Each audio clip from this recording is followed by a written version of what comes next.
A handful of soil has over 5 to 7 billion organisms. It's speaking. You need sensitivity to listen.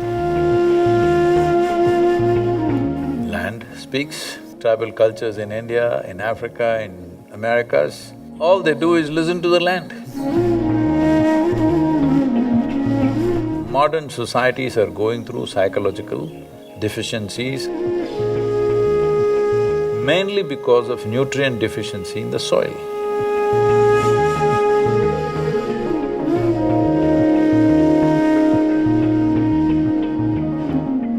Today, actually in the afternoon, we were having a discussion, and I know plants and animals are living things, but I was confused, is a soil a living thing?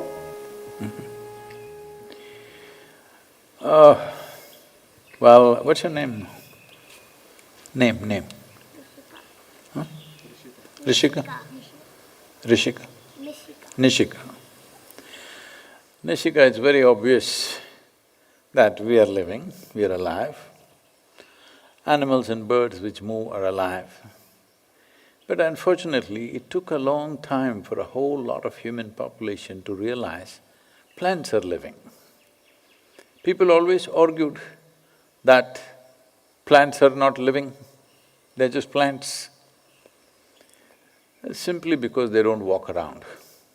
They're in one place, so we think they're not living.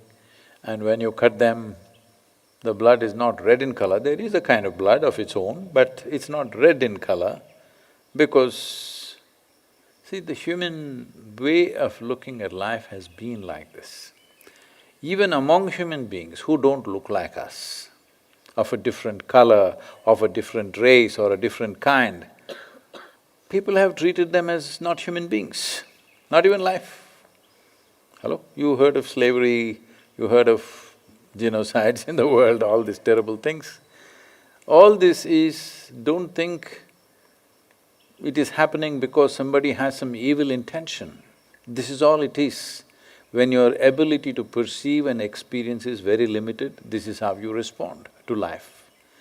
Now, you don't look like me, so I think you're not life. So, human beings, at least now in the world, hopefully, it may not be in everybody's minds, but largely have started accepting each other as human beings, whatever color, race, size, shape, whatever they are.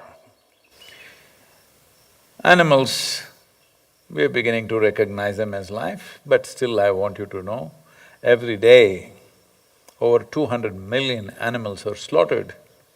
Obviously, we don't think they are as much life as us, isn't it? Hello? If we recognize them as just as much life as us, we may have to kill something to eat, but 200 million animals per day is definitely not needed. Everybody knows it is much more than any human being can eat, but still we're doing that.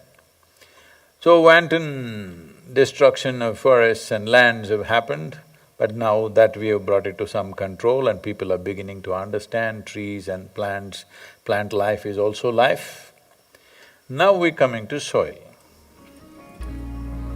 See, what you think is soil as a material, if you take it in your hand, a handful of soil has over 5 to 7 billion organisms, anywhere between 50 to 75,000 species, over 1,000, fungi and things like that. It's too much life. So just because there are microorganisms, does it become alive? Then how have we become alive? Over 60% of this body is microorganisms, and that's how we are alive.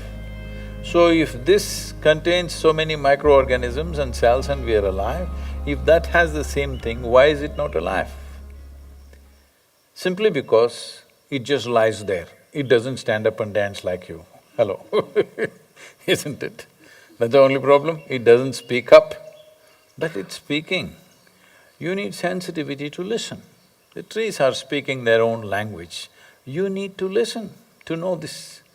Otherwise, only if somebody shouts in your ear, they are speaking, rest of the life is not speaking. No, every life is speaking in its own way. They're not saying unnecessary things like human beings, they're just saying what's needed for them. Land speaks.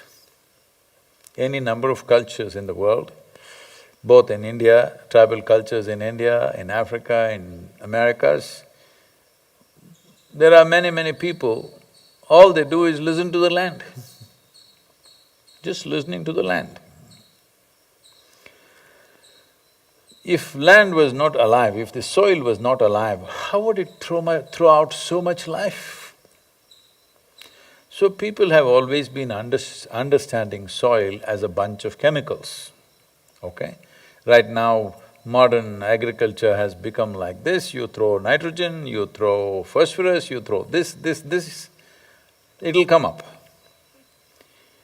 Now, soil, what is beneath your feet? The area that you're sitting, okay, this is concreted or whatever, the area that you sit, just that 4 square feet of land, has more life beneath that than all the human beings who ever appeared on this planet. All the human beings for ages who have lived here, their number what it is, and the number of life microorganisms which are under you is much more. Is it speaking? Definitely it is. It is speaking its own language. Today, for example, this virus is there, all right, COVID virus, see? All your pretty faces I cannot see, it's all covered up with these masks. Mask is also pretty, it's pink and nice. But all this is happening. Today, the top doctors in the world are clearly saying this, and every basic doctor who's done some basic medicine understanding, they know upper respiratory infections, one becomes far more susceptible to that if you do not have vitamin C, calcium, B6, B12, vitamin A, vitamin E, copper, magnesium, iron. If you are deficient in this, you become far more susceptible to any respiratory infection. This is something that even a simple rudimentary doctor knows. Well, today, most of our both physiological and psychological ailments, one may not think how psychological ailments and soil are concerned. There is a whole lot of study today to show how modern societies are going through psychological deficiencies and problems, mainly because of nutrient deficiency in the soil. It is alive. Only because it's alive, it sustains this life. If you don't keep it alive, then, in United States, generally people refer to soil as dirt.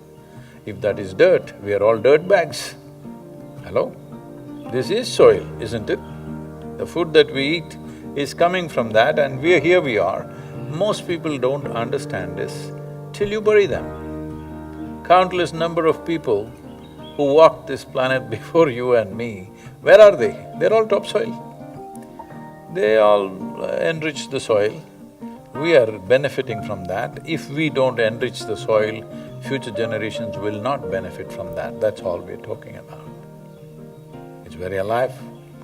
So in this country and in many nations, in many cultures, people always refer to soil as mother. We say Thaimanno, even today, most farmers won't enter their land without bowing down because they recognize it as a living force.